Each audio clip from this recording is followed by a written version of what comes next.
Alô? Olá. Boa tarde a todos. Obrigado pela presença. Obrigado a Sara, a Acusticidade, enfim, todos que a Acusticidade e a Sara representando a Acusticidade pelo convite. E, bom, vamos a isso, né? Vamos ouvir os convidados, que eu acho que é o que interessa a todos aqui hoje. É uma honra para mim estar mediando essa conversa com essas duas pessoas tão atuantes nas áreas das artes, enfim, das artes contemporâneas, no sentido mais amplo, né, mais especificamente ligado ao território, que é uma coisa que me interessa bastante, portanto, acho que vai ser um bom momento de conversa. Bom, vou começar lançando alguns desafios e, a partir daí, a gente desenvolve um diálogo. Se quiserem fazer perguntas, é permitido, né, Sara? Fazer perguntas do público, não é isso? Também? Sim. Pois bem, Mariana, conta para mim. É no território da performance que o caminhar atravessa a dança?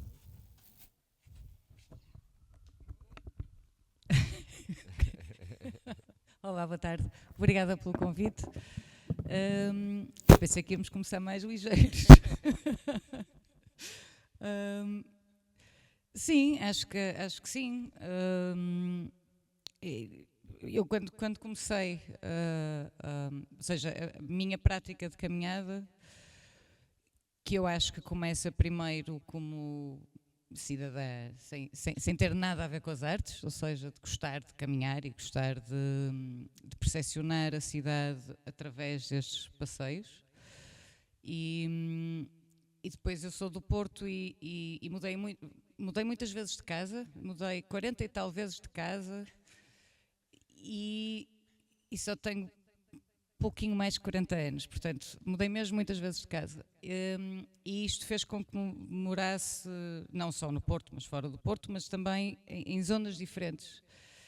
E esta coisa de como é que percepcionamos o espaço e como é que nos conseguimos interiorizar do espaço, ou interiorizar o espaço no nosso corpo, acho que veio muito desta ideia de deambular e caminhar e perder-me. E no Porto era muito fácil perder-me, porque sabia sempre encontrar, que era, se formos sempre para baixo vamos ter ao rio, se subirmos chegamos à fronteira da cidade para sair, não é? Portanto é um bocado...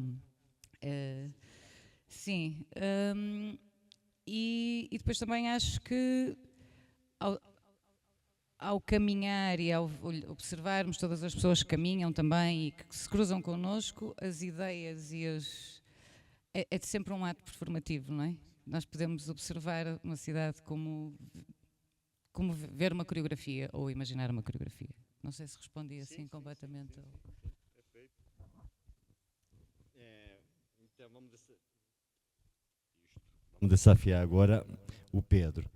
Pedro, o espaço sonoro é atravessado também pelas camadas do social, do político, do etnográfico, enfim, assim como é o espaço público? Acho que para já estamos num bom sítio para poder falar sobre isso. Eu não vou fazer grandes comentários também, ou seja, não vou dar a minha verdadeira opinião sobre determinadas coisas, mas, por exemplo, aqui em Braga há uma coisa que acontece bastante, não é? Que é o som também é usado como um veículo de poder e que ultimamente, as vezes que tenho vindo cá, tem sido até mais exacerbado, que é esta coisa da música nas ruas, não é? Da música com uma conotação bastante religiosa, não é? E que também inibe outras manifestações religiosas, obviamente. Para além disso, por exemplo, a questão dos sinos, que aqui é bastante concreta, não é só porque Braga tem a única fundição sineira ainda em atividade, mas porque existe esse culto e é quase dignificado até. Eu acho que quem vem a Braga também quer ouvir uns sinos e quer ouvir uma música religiosa, quase como quem vai a Fátima, e não me vou alongar mais. Mas, por exemplo, essas manifestações já tiveram formas, já foram manifestadas, não é? Houve manifestações contra esse tipo de formas de manifestação sonora, por exemplo, no final do século XIX, isso acontecia em França.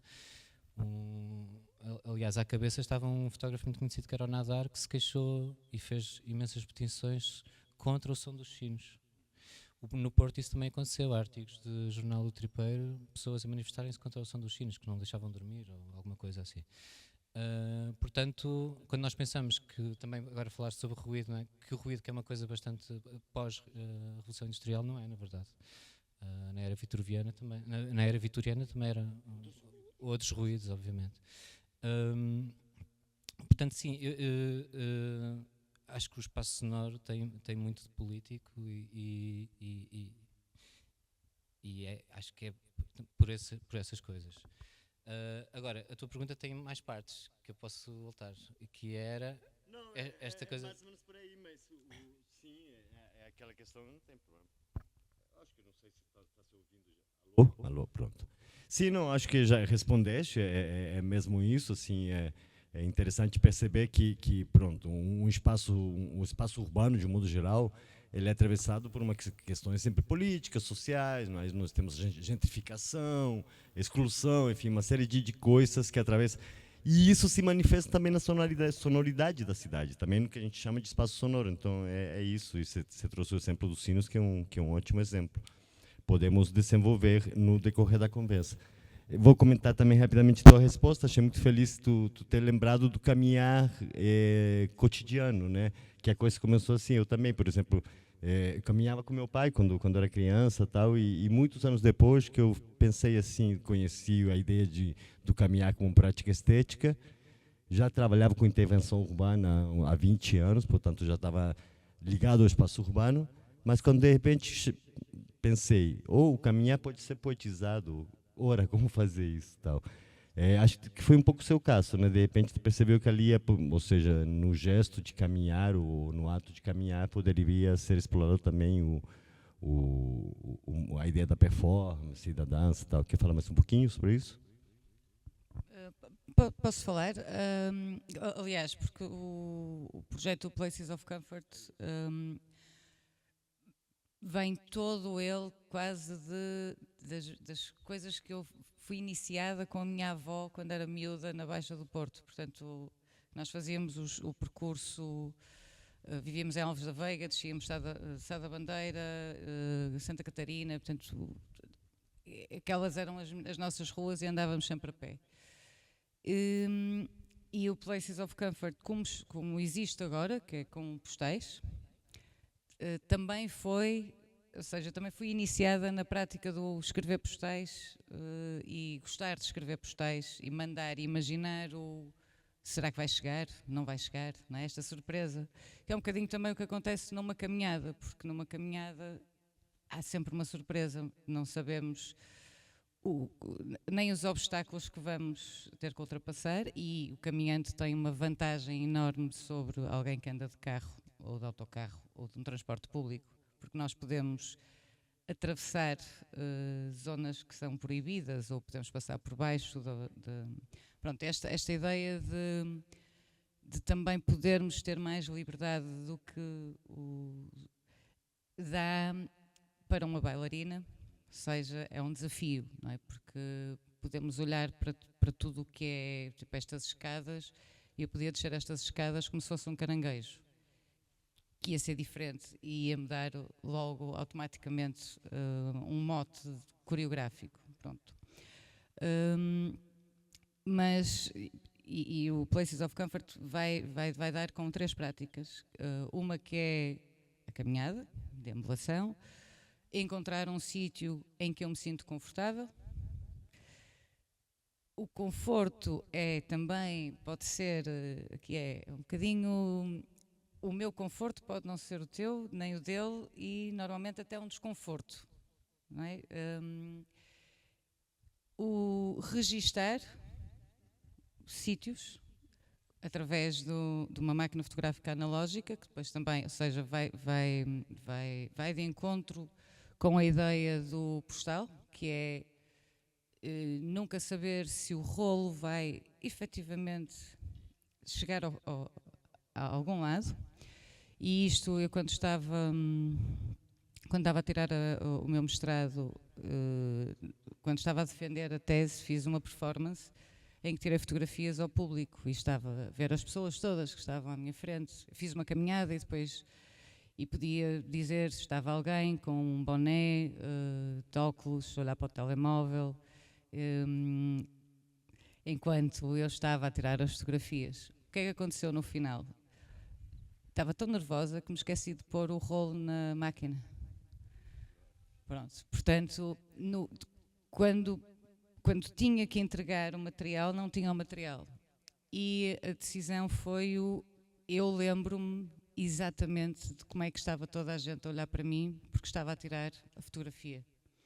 Ou seja, o facto de nós pararmos e observarmos a tua memória, a percepção, fica registado. Não precisas propriamente da fotografia, porque já está na tua cabeça. E junta depois o ato de escrever e de enviar um postal, que são práticas um bocado antigas. Posso dizer que esta semana fui mandar um postal a uma amiga e a menina que me atendeu quando eu pedi um selo ficou a olhar para mim com cara surpreendida, porque não sei, ficou assim, selos? Eu, sim, ainda são os correios, não é? Vendem selos. Pronto, portanto, tudo isto vem de infância e que depois, à medida, quer dizer, que a minha carreira se foi definindo como nas práticas artísticas, é tudo aplicado.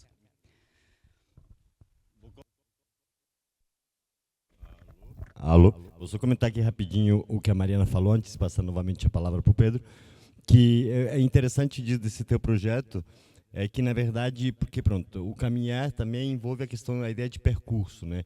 E esse percurso, muitas vezes, pode ser simbólico, ou seja, é muito bonito que também houve ali uma transição, digamos assim, uma transcrição, que é uma forma de percurso, entre o que tu pretendia, que era a imagem, e a descrição, né? É como uma espécie de tradutor. A palavra tradutor vem dessa ideia de trânsito, né?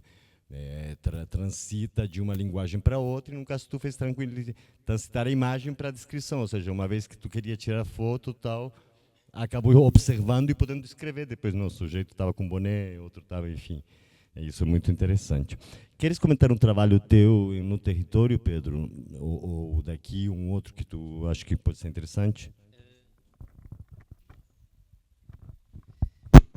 Sim. Eu vou só voltar um bocadinho atrás, porque né, o depoimento da Mariana eu também me identifico, porque eu, não sendo do Porto, na verdade, foi a cidade onde vivi mais tempo, e em parte a minha ligação afetiva com o Porto e com a caminhada nasceu ali, porque foi assim que eu conheci a cidade. Não conduzia na altura e usei isso para resolver a minha vida, não é? O meu cotidiano. Ao mesmo tempo que comecei a sentir-me atraído por essa prática, não é? De descobrir simplesmente, de resolver os meus problemas, fui sendo assim, foram-me sugerindo outras ideias, daí é que eu comecei a perceber o que era a deriva, a psicogeografia e tudo mais. Eventualmente, nesse período muito inicial, que eu estaria no Porto há poucos anos ainda, comecei a recolher coisas à medida que fazia essas caminhadas. Normalmente fazia de noite, demorava-me mais um bocadinho, se tivesse mesmo que fazer de dia, ia por um caminho sempre mais longo, que fosse diferente, e nesses trajetos ia recolhendo coisas.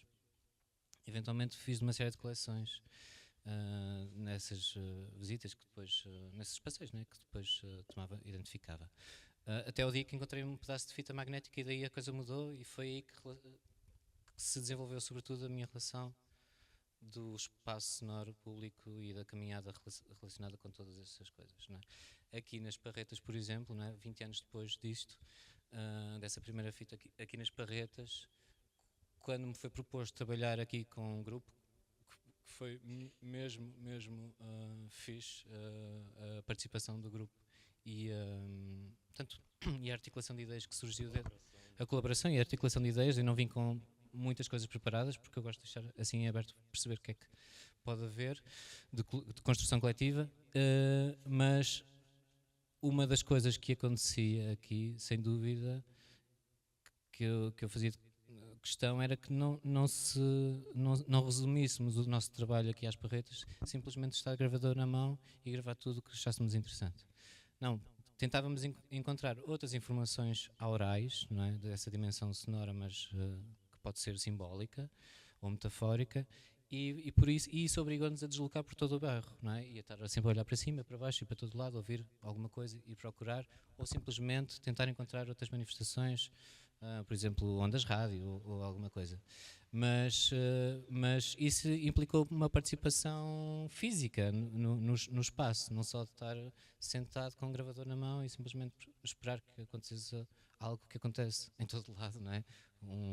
Um farfalhar de folhas, não. Estávamos a tentar encontrar também, a partir desse processo, coisas que identificassem o espaço e que não fossem simplesmente, não é, um carro a passar ou aquela fonte em particular.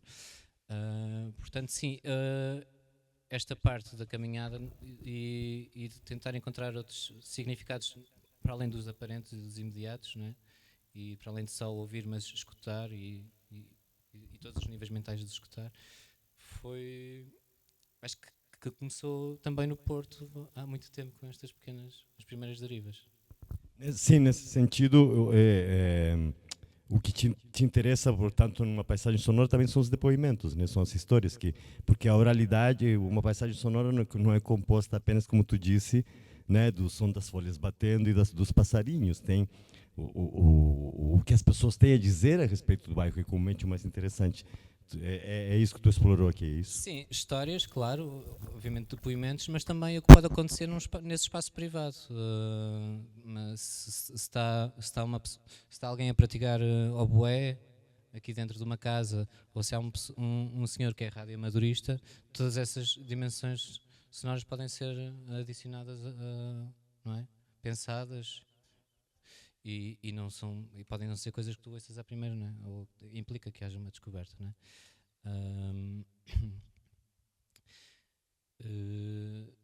Estou-me a lembrar de uma vez uma exposição que eu participei no Porto e que em programa paralelo a essa exposição foram feitas 2 derivas que eu conduzi, e o trajeto que eu escolhi tinha muito mais a ver com símbolos em casas e objetos sonoros mudos, como por exemplo uma caixa de sino, uma caixa de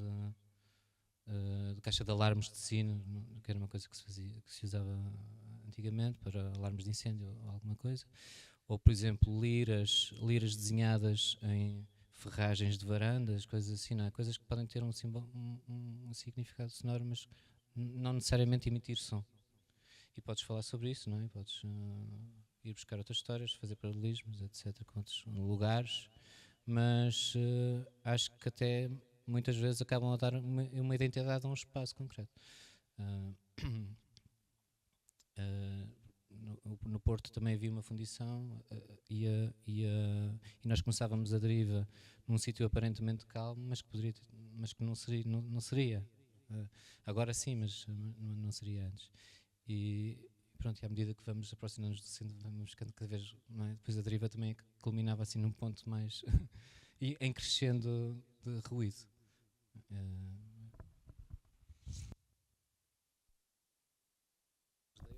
Não, complicou, o que ajuda bastante. A ideia de a gente justamente ter uma certa complexidade aqui na conversa, não é isso?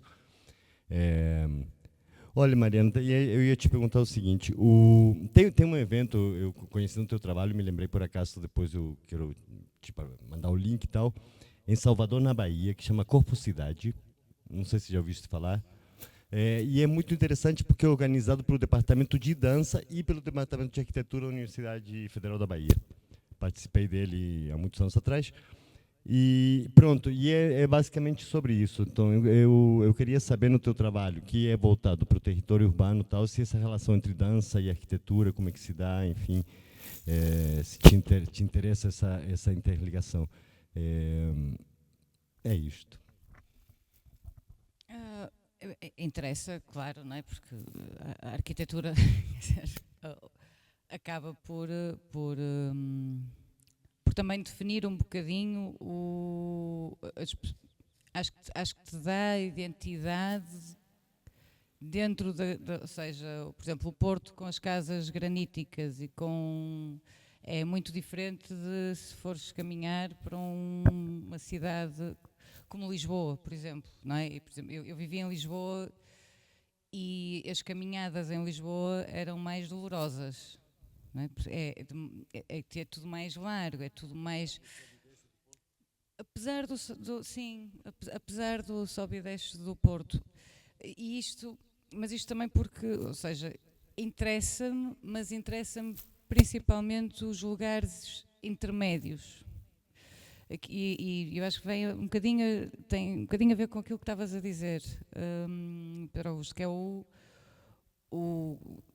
ver, se calhar não é o edifício, ou não é aquele objeto, ou não é aquele movimento, mas o trajeto do movimento que me interessa.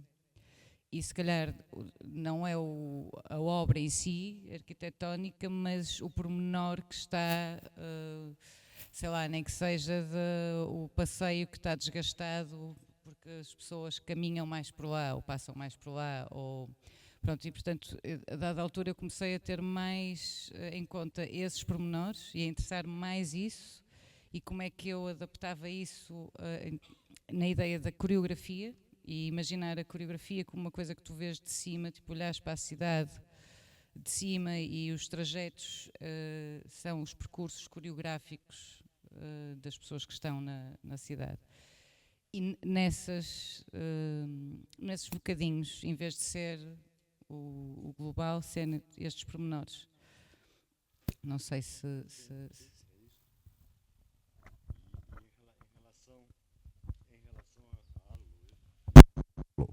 Em relação a isso, Pedro, a arquitetura é importante no teu trabalho? Como é que tu pensa essa questão? Por acaso me lembrei um pouco dessa ideia do panóptico, enfim, e de um olhar de cima, tal, da cidade. De repente, não só as questões sociais, culturais que caracterizam um determinado bairro, mas também questões mesmo espaciais, ou seja, nivelamentos, corredores, esquinas, enfim, essas características típicas do urbanismo, de que maneira interferem no teu trabalho? A história da Mariana estava-me a fazer lembrar uma coisa que eu fazia quando era aluno de licenciatura, que era fazer desenhos no mapa do Porto e depois fazer o percurso. Não estamos a falar numa altura que não havia... Não tínhamos esse acesso à geolocalização como agora, obviamente. Então eram mapas, não é? Mapas desenhados. E é uma coisa que tu não percebes, é exatamente esta questão, não é? Quanto tempo é que vai demorar, diferenças de cota que tens que percorrer e que sítios é que vais passar. Isso, obrigatoriamente, se fizeres o desenho de antemão, obrigatoriamente vai-te pôr a passar por sítios que não estavas a contar e que se calhar não o farias se não o tivesses desenhado assim dessa maneira. Portanto, é uma espécie de... Não é improvisado, é muito mais controlado. Agora, relativamente à arquitetura, não é? Para mim a grande relação é a parte da acústica, não é? Também podemos fazer sempre... É uma coisa que ainda não consegui bem explorar, por exemplo, aqui não o fizemos, mas que é perceber um espaço pelas suas qualidades acústicas, onde fazer... e é uma coisa que tu só podes provar no in loco, não é? Não há grandes planos preparativos que podes fazer, não é? Por exemplo, isso pode obrigar-te a ajudar, pode obrigar-te a usar espaços que tu até achas que são não lugares, não é? Coisas sem grandes valências, por exemplo, uns corredores de galerias ou alguma coisa, mas que lá em termos acústicos podem funcionar para determinado, não é? Se houver uma parte performativa, então, sobretudo isso, não é? Mas sim, a minha relação com a arquitetura ainda está bastante verde, diria. É uma coisa que me interessa dentro da minha investigação, é contemplar essa parte, mas eu ainda sou ainda estou um bocadinho verde nisso e também não me quero fazer comentários relativamente técnicos ou engenhosos, porque não domino, mas e também ainda é uma coisa que ainda não tenho um grande historial sobre isso, mas sim, claro, obviamente. Uma pergunta para os dois, e aí, pronto, a Mariana pode responder primeiro, depois o Pedro. Essa coisa de trabalhar no espaço público, o que tem de mais interessante, na minha opinião, pela minha experiência própria, assim, é a relação que a gente estabelece, a relação de autoridade que se estabelece. Às vezes você está fazendo um trabalho na rua, tal, e tem gente que não tem a menor ideia que não trabalha. Eu fiz muitos anos de intervenção urbana, antes mesmo da caminhada, tal, fazia intervenções urbanas, que às vezes eram trabalhos que passava 3 dias no mesmo lugar trabalhando, tal, e pessoas que o transeunte comum passa, olha, quer participar, quer colaborar, tal. Portanto, comentar o seu trabalho a partir dessa relação com o outro, também para o Pedro a seguir. Assim, é interessante a reação do outro quando uma pessoa chega a um sítio e começa... Olha, vou te dar só um minuto para complementar a pergunta, porque acho que não ficou claro e Ok. peço desculpa. Mas esse esse outro, a Paula Bernstein, que aliás que organiza aquele Corpo Cidade que eu comentei agora há pouco, escreve sempre esse outro com O maiúsculo. Ok. Pois, porque esse outro é uma personificação, é nesse sentido. Ok. Assim, eu não sei quantas pessoas é que têm a prática de ir mexer mesmo o corpo sem som, ou seja, sem som no sentido em que eu tenho a minha formação de balé clássico normal, não é? É sempre preciso a música, a coreografia surge a partir da música e o movimento vem a seguir. E, portanto, quando fazes o inverso numa caminhada em que decides parar num sítio e agir nesse sítio, desenvolver uma ação nesse sítio, estás a desenvolver sem essa música, não é? Ou seja, e é o que vem de dentro de ti que está... juntamente com todo o exterior, sim, com todos os sons que tu ouves, ou com sons que podem ser não só sons, mas sons também visuais, não sei, que mexem, que te fazem mexer o corpo de determinada maneira, não é? Sim, e pode criar também uma história, e também pode ser uma história surgir daí. Eu no último ano fiz ou seja, passei a minha prática para outros, ou seja, envolvi pela primeira vez comunidade e estive com a comunidade a fazer as deambulações e foi muito engraçado ver como é que pessoas que não têm formação de dança ou artística vão para a rua e começam-se a mexer sem vergonhas, e a dada altura aquilo parece que surge, cá está, sim, a alteridade toda, não é? Vem os arquétipos todos, provavelmente não só das suas caminhadas, mas das caminhadas todas que estão no nosso código, não é? Chega, às vezes acho que uma pessoa chega a um sítio e sente que é um sítio, é aqui, mesmo bem aqui, nunca estive aqui. Se calhar já estivemos, não sabemos, não é? Não, sem misticismo. A parte do O maiúsculo confundiu-me um bocadinho, mas... Sim. outro urbano, nesse outro da cidade.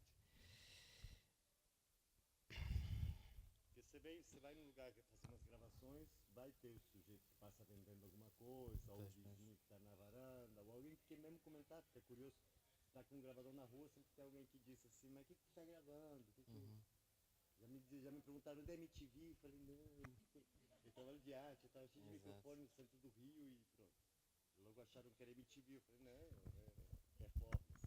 Claro. Para algumas pessoas pode ser um fato inibidor, mas para outras até não, até ao contrário, não é? Por exemplo, como este senhor que esteve aqui antes de começarmos. Eu estou a tentar assim recuperar episódios que se passaram comigo, por exemplo aqui nas Parretas ou nesta diva que eu falei há pouco, e quando há projetos assim que implicam trabalho se desenvolvem a partir de comunidade, não é? Há uma chamada à cidade, ao público em geral. É sempre uma surpresa, e há muitas vezes surpresas, há mais surpresas agradáveis, aliás, não há surpresas desagradáveis aí. E tu não sabes quem vai participar, e às vezes há grandes amizades que se fazem, que já fiz, e há surpresas muito interessantes. Lembro-me que aqui tivemos um grupo super interessante, e havia pessoas que estavam claramente, e foi logo a parte inicial de perceber como íamos trabalhar, foi perceber qual era a predisposição, o que é que cada pessoa gostava mais de fazer, e a partir daí dividimos mais ou menos tarefas, e de outra maneira, se viéssemos com uma ideia se calhar mais desenhada, e cada um tem que fazer isto 3 vezes, isso nunca não teria os mesmos resultados, mas a partir de conhecer as pessoas e perceber, dar duas de letra, perceber o que é que cada uma também pretende com o projeto e com a sua participação. Por exemplo, nessa deriva no Porto, o público era tão distinto e tão geracionalmente sim, que havia durante a caminhada um rol de histórias a serem desenvolvidas entre participantes, comigo entre vários, e às vezes era difícil recuperar os pinpoints que precisavas de passar, porque entretanto já estavam a contar uma tua história que era igualmente importante também, e acho que era parte disso, era poder ser aberto dessa maneira, porque se não for, não faz sentido estarmos aqui, não é? Porque pelo menos para mim.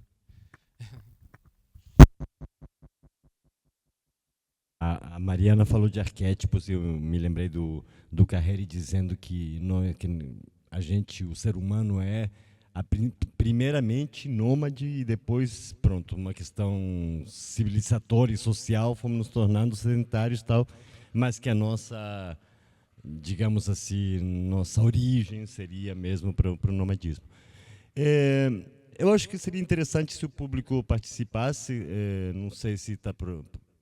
A Sara, às vezes eu perco ela de vista. Ali, a Sara. Posso fazer isso, não? Alguém que fazer uma pergunta? Eu levo o microfone. Tanto faz.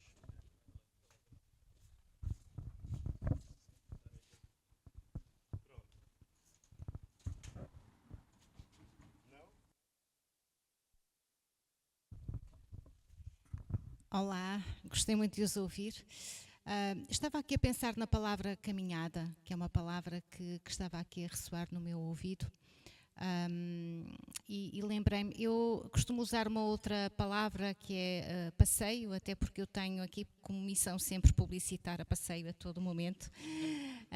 Mas não só por isso, eu identifico-me com a palavra passeio, passeante, porque me identifico também muito com, no fundo, a direção do corpo sem finalidade, não é? Sem propósito, sem finalidade.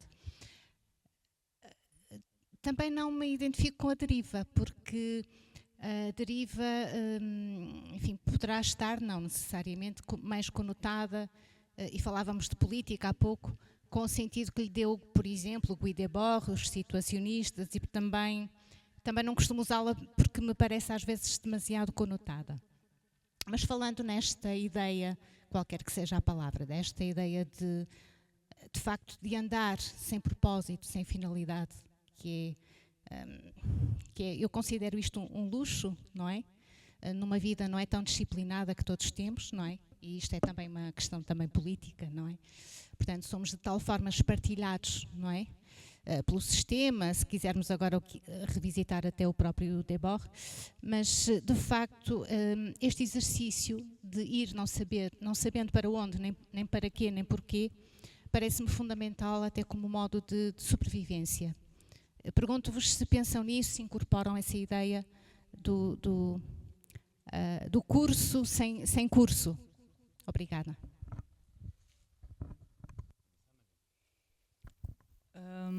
Sim, essencialmente a descoberta da cidade, a partir das deambulações, pelo menos no meu caso, era mesmo sem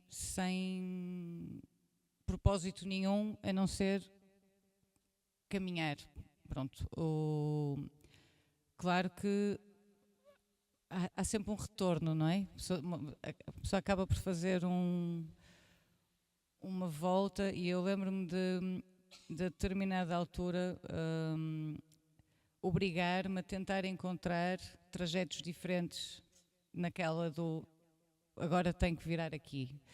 E às vezes uma pessoa dá por ela no Porto e está num bairro, num beco, numa coisa, não é? Assim, sem saber muito bem por onde é que vai sair, mas que cá está, que dá essa liberdade. E nós somos hoje em dia, cada vez mais, não é? Condicionados pelo tempo, pelo espaço, mesmo como é que habitamos a cidade, como é que andamos pela cidade. Acho que mesmo os caminhantes, se calhar os caminhantes ou os passeantes, estão a ser cada vez mais limitados nesta ideia do vou atravessar ou vou, sei lá, com a circunvalação, não é? Quando tu começas a ter estradas. Aqui Braga é bastante circular em termos de estradas para entrar dentro do centro, não é? Eu não sei, eu nunca fiz caminhadas aqui, por exemplo, nunca passei por aqui, mas seria curioso tentar perceber como é que se chega a sentir, então, uma certa prisão e não uma liberdade a tentar sair da cidade. Se calhar tu, como fizeste caminhadas. Eu estava a pensar numa coisa, não é? A expressão que o Chatwin promoveu tanto, que era o solvitur ambulando, não é? O caminhar resolve. O caminhar resolve. E resolve não só os nossos problemas enquanto pessoas do século XXI que têm stress a todos os níveis, e vamos dar uma volta para apanhar ar, mas também como questão de classe, não é? Porque há uma série de profissões e uma série de pessoas que a última alternativa é caminhar, seja sair de onde vivem e procurar outra coisa, não é? Mas também para muitas classes operárias, para respigadores, almocreves, que ainda por aí existem, pessoas com outras participações. Portanto, para mim esta ideia do caminhar resolve é também porque é quase o último recurso que tu tens.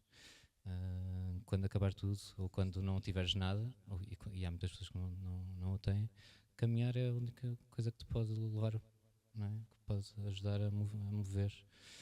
Portanto, sim, para mim é também uma questão de classe, acho eu. Gostaria de comentar também rapidamente. Pois eu acho que eu adoro a ideia de passear, eu adoro passear. Eu aprendi a passear com meu pai. Quando mesmo menino, ele gostava de passear a pé e a gente ia para os parques, caminhar e tal. Mas é uma coisa mesmo, né, é engraçado, porque não sei se vocês conhecem o Haruki Murakami. Pronto, ele tem um livro do que eu falo de corrida, sobre a corrida. Ele é um corredor, além do novelista e tal. E lá ele diz que não se pode incentivar ninguém a correr, porque isso é uma coisa que nasce ou nasce. Quem corre tem essa mania. E eu corri durante 30 anos e também tinha essa mania e tal. E caminhei também durante 30 anos. Então é uma coisa que eu sempre gostei de fazer. Às vezes a pessoa sempre mesmo está em si. Mas eu gosto da ideia de passeio, mas eu acho que ela está inserida em tudo, na verdade. Porque assim, tem muitas formas de caminhar. Também Wanderlust, como é que chama ela? Isso. Sim. Pronto, no Wanderlust ela lá fala também do caminhar como forma de protesto, tem muitas formas de caminhar. Eu experimentei essa do passeio, mas também depois, quando assim, morei em Brasília alguns anos, e Brasília é uma cidade plana e feita para carros, mas eu não tinha carro, eu tinha bicicleta e de vez em quando eu gostava também de sair a pé. E então caminhar por necessidade, isso me lembrou um pouco o que o Pedro Augusto falava assim. E o caminhar por necessidade é também um passeio. Às vezes você tem que ir lá, mas você está caminhando, que também tem a ver com o que a Mariana falou, assim, a percepção de que está na rua é indiscutivelmente melhor do que quem está no carro, assim. Você percebe ali o buraco, alguém que passa por você, enfim. E por fim também tem um caminhar como forma de viagem que também é interessante. Então assim, e também ali é uma forma de passeio.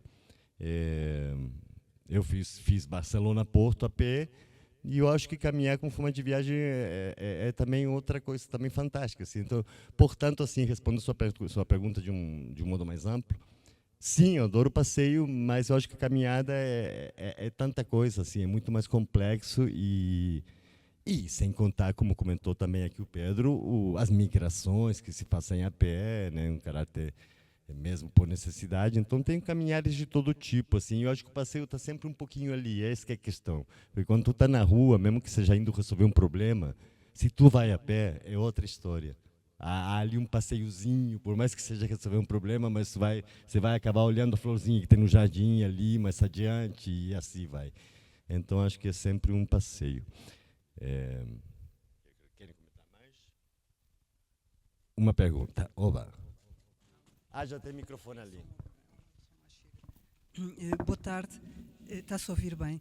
Eu estava a ouvi-lo. Sim? Está bom? Tem que pôr em baixo. Há um microfone que está no meio. Se conseguir, este se calhar está melhor. Estou completamente cheio de calor e nem me aguento de pé. Ok, piorou um bocadinho. Muito obrigada, Francisco. Bom, então eu estava a ouvi-los e entretanto ouvi-o falar da viagem e lembrei-me de uma citação que não vou fazer, porque não me recordo exatamente do pequenino texto, portanto vou parafrasear, e na verdade também não me lembro do autor. É o autor do livro A Invenção do Cotidiano em francês, não é o Marc Augier? Michel Certeau, é isso. E então tem que ver exatamente com o cruzamento entre viajar e caminhar. Viajar é mais ou menos isto. Viajar é no lugar ser outro e passar ao outro. É repetir a experiência regozijante, está certo? É repetir a experiência regozijante e silenciosa da primeira caminhada, a experiência da infância, quando começamos a caminhar. Bom, queria apenas dar-lhe este tom também, que acho que faz sentido. Muito obrigada. Entretanto, só mais uma coisinha. Antes desta, quando estava a ouvi-la, retive só por curiosidade, quando disse que para si caminhar ou passear ou fazer percursos com maior ou menor deriva em Lisboa, que para si, em termos de memória, era diferente do Porto, e que Lisboa, em relação a Lisboa, tinha uma experiência mais dolorosa, é necessariamente uma experiência subjetiva, e ficou uma curiosidade de perguntar qual é a comparação que faz nas suas caminhadas entre Porto e Lisboa, para dizer isso que disse. Muito obrigada. Obrigada. Acho que tem mesmo a ver com a memória que me ficou das caminhadas que fiz em Lisboa. E se calhar quando eu estava em Lisboa, que estava a tirar a licenciatura, e ainda não estava sequer com esta ideia de trabalhar sobre a caminhada, não é? Ou seja, veio depois. E tentei fazer aquilo que fazia no Porto, que era também deslocar-me a pé de um sítio para o outro. E lembro-me de uma vez estar perto do Restelo, e a minha escola era no Bairro Alto, e decidi ir a pé. E não tinha o GPS, não é? Nem GPS, nem mapa, nem... E essa caminhada ficou-me marcada no corpo, ou seja, tipo, aquilo foi um desespero. Quando finalmente cheguei, que ainda demorei algumas horas, pensei, não, esta cidade não é para se andar a pé assim tão... de uma forma, se calhar, leviana da minha parte, não é? Que é o não conhecer bem a cidade e decidir fazer um percurso tão longo. Como é óbvio, Lisboa tem percursos incríveis, é uma cidade muito bonita, mas acho que, não sei, eu comecei as minhas deambulações em Londres, que é maior, mas não sei porquê, não tenho a mesma memória tão quase traumática. Não sei se é por ter mais verdes, que dão uma certa pausa. Também queria acrescentar uma coisa que tem a ver com a parte física da caminhada, ao contrário da corrida. Eu detesto correr. Pronto, eu sou daquelas pessoas que não nasci com a corrida. Eu só corro se tiver que apanhar alguma coisa ou fugir de alguém. Mas a caminhada num passo regular, há efetivamente uma alteração física e mental, não é? Ou seja, há sinapses que, pronto, se calhar também pode ter a ver com isso. As que aconteceram em Lisboa não foram, não. Pronto, é isso. Obrigada. Queres comentar, Pedro? Não. Olá, boa tarde. Eu gostava que vocês pensassem ou falassem alguma coisa a respeito sobre a liberdade. Agora, eu estava a ouvir vocês falando das caminhadas, do ir e vir. E, para mim, foi um divisor de águas quando eu mudei para Portugal e pude, enquanto corpo feminino, caminhar em liberdade. E eu brinco que eu estou a 1,5 km de qualquer lugar de Braga, eu só ando a pé aqui. Tive que trocar minhas sapatilhas, que elas vieram de São Paulo, só andavam dentro de carros, e agora eu preciso de sapatilhas grandes para os meus pés viver em liberdade também. E com todas essas coisas que vocês comentaram agora, aí eu fiquei pensando no espaço público, como nós somos nômadas antes de sermos citadinos, e fiquei pensando nas crianças na África, aqueles lugares de guerra, onde tem as minas, onde eles caminham e perdem uma perna, e o quanto a gente tem de dádiva de viver num lugar que a gente pode caminhar, né? E quanto isso me torna mais empoderada como cidadã do mundo, poder estar a qualquer 1,5 km de qualquer lugar, entendeu? E que eu posso vencer a pé, e que eu tenho joelhos para caminhar, e tem um monte de gente no Hospital de Braga, sei lá, esperando uma prótese de joelho. Não sei, veio essa conversa toda, veio muitas questões, estou até tremendo, me emocionou demais. O quanto a gente tem e, sei lá, falem sobre isso.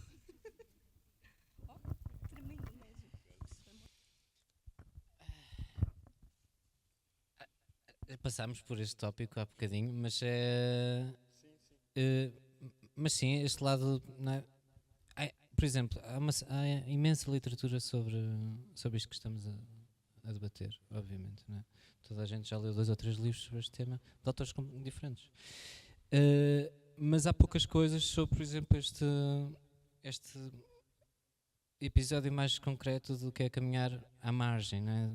Mais um lado marginal da caminhada ou de quem tem que, obviamente, mover-se dessa maneira, não é? Que são determinadas sociedades, determinadas classes, etc, etc. Portanto, isso é realmente um tema que merece mais destaque, mas agora também não me vou alongar, porque acho que, e obviamente isso, claro que estamos a falar também disso.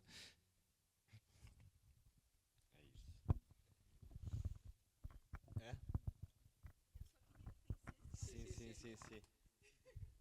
Não entendi teu sinal. É para terminar, é isso? Ou podemos continuar?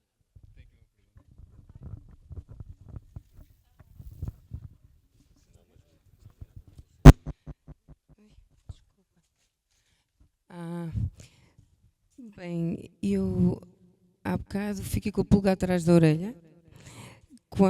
Eu também sou do Porto e também adoro caminhar. Eu tenho um mestre, que é o meu cão, e ele desbrava todos os projetos e mete-se em tudo, e eu vou atrás. Ele é um mestre em todos os sentidos. Há bocado eu fiquei curiosa naquela questão dos movimentos que um lugar pode inspirar, não é? Independente. E depois termina esta frase dizendo não é com nenhuma interpretação mística ou coisa do género, não foi assim? Sim, mas eu também sou das artes visuais e eu acho que o misticismo, em todos os sentidos e no mais amplo sentido da palavra, é uma ferramenta de desbloqueio e de viagem interior e também com os outros. E daí eu ficar curiosa sobre, já percebendo que não há nenhum preconceito contra o misticismo, que outras coisas não visíveis, não palpáveis, mas que são passíveis de ser um elemento de transformação do movimento, de mudança do comportamento, da percepção do comportamento, do gesto, do ritmo, da música, da amplitude e da comunicação. Que outras é que é possível tu dar-nos a conhecer e que nós não conhecemos, não é? Porque no fundo eu estou ligada mais ao desenho e por trás de um desenho, de uma linha, não é? Está um gesto de consciência, amplitude, ritmo, espaço, forma, tempo, intenção, e o misticismo também. Então, aliás, este cão, epá, vai lamber os pés de um cigano e depois vai ter com os evangélicos e logo a seguir adiante vai ter com os outros da outra seita, que eu nem sei como é que é aquilo. Sei lá, aqui à volta aparecem um igrejas cão sincrético. evangélicas. É um cão, pá, eu sou amiga de montes de seitas diferentes graças a ele. Pois, assim, eu acho, há um lado, primeiro há um lado na caminhada também de meditação, de entrar numa espécie de, o tal acontecimento físico, não é? Que permite, quando tu paras o corpo está disponível para respirar aquilo que está à volta. Quando, em relação, outra das ferramentas que eu usei e que uso para fazer movimento, tem mesmo a ver com o reinterpretar aquele espacinho que me chamou a atenção nessa deambulação.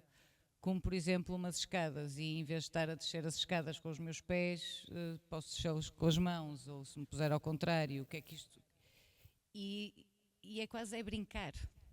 E começas a brincar com o espaço e pronto, e depois a partir daí estás a dada altura a avançar. Se calhar com uma série de coisas que vêm daqui de trás do subconsciente e que se tornam conscientes naquele momento. Não sei se ajudei neste... Se era por aí? Sim, eu estou curiosa porque vocês não precisam obrigatoriamente da música como estrutura para o movimento, não é? Não. No entanto, eu nas minhas aulas trabalho sempre com música. Umas não estão a desenhar ao som da música, não é? Só se for mesmo esse o objetivo, mas a música cria um estado de sintonia e sincronia entre as pessoas, educando para a diferença, neste caso. Por isso é que eu uso isso, porque eles têm que rotativamente aceitar as propostas uns dos outros, sem censura, e conseguirem trabalhar na mesma, não é? Pronto, é um bocado essa a ideia. Então, há bocado, quando falaste na música, na dança, sem música, não é? Eu estava à espera desse input, ok? Aí atrás que vem não sei o quê, lá do ADN da alma ou coisa do género, que estava à espera que me dissesses isso. O que é que há? Não, assim, e agora, tendo em conta aquilo que o Pedro Augusto disse há um bocado no início, e isto é uma questão mesmo muito pessoal. Eu, nos últimos anos, ando a fugir cada vez mais de sons no sentido de, eu acho que nós estamos nas cidades exacerbados com música, e até tenho uma banda nos últimos anos, mas ou seja, o que é que eu quero dizer com isto? Cada vez mais, na minha prática pessoal, eu prefiro não usar a música por uma questão de preciso do silêncio da minha cabeça. Porque vamos a uma loja, ouvimos música, vamos a um café, ouvimos música, estamos no metro, ouvimos música. Tipo, acho que é demasiado.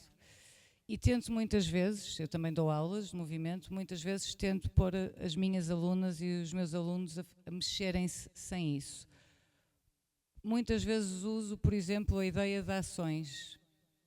Dou 3 ações simples, pode ser saltar, tens que saltar, e uso a ideia de macro e micro, como é que fazes isso com o corpo todo, como é que fazes isso com uma parte do corpo só. Pode ser uma mão ou um dedo. Pronto, e isto são todos bloqueadores de início de movimento, sem ser necessariamente preciso o som.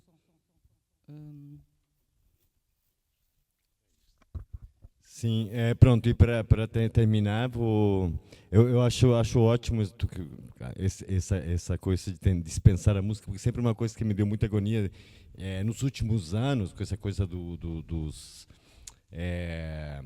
fones, e dos fones que já tem MP3 e não sei o que. As pessoas andam na rua todas com coisa... E, cara, eu também não, e nem mesmo quando corria, sabe? Para correr eu nunca usei fone, porque eu acho fantástico tu poder realmente utilizar exatamente.